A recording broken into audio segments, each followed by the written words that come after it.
Екен жеке кәсіпкерлер екен. Әкел 50 адамға тамақ әкеліп беріп жатыр. Аттарыңыз кім, өздеріңіз таныстырып өтсеңіздер. Есімім Азамат, жолдасым Назерке. Жаңа жеке кәсіпкеріміз, Ипатурман Алиев. Жеке дүкеніміз бар, кәсіпкерлік дүкеніміз бар. Осы Орал қаласында ғой, Орал қаласынан.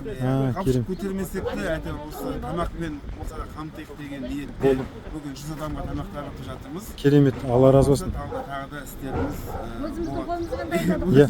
Иә, керемет. Ниеттерің қабыл болсын. Жаңа балаларың жүр екен, қастарың алып жүрсіңдер, ғибрат оларға да керемет. Ата-аналар, иә, соны көрсетейік, жақсылықты. Кәсіптерің дами болсын.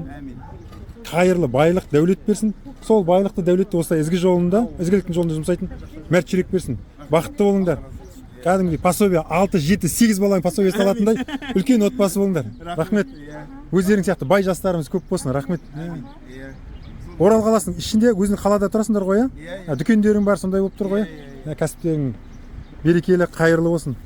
Неке мынандай балалары бар екен, керемет. Папа мен мамаларыңнан осындайды көріп жүріңдер, ертең өскенде сендер де осындай қайырлы істер істейсіңдер. Рахмет. Біздің қасымызда неке Жанар деген тәтеміз тұр, бәрін. Осы мына үйді бізге беріп, бәрін реттеп жатқан. Керемет апаларымыз, атыраулықтар олар. Өздерің осы жақтансыңдар ғой, Орал қаласында. Все, рахмет үлкен. Рахмет. Жақсы. Алла қабыл етсін. Мына бауырларымыз өздері кәсіпкерлер екен. Ері мен зайыбы, елі зайыпты болып келіп, балаларын ертіп келіп, осындай керемет ғибратты істеп, көмек беріп жатыр. Мына жерде шаршап, шалдығып, жұмыс істеп жатқан жігіттерге. Алла разы болсын. Осындай жастарымыз көп болсын.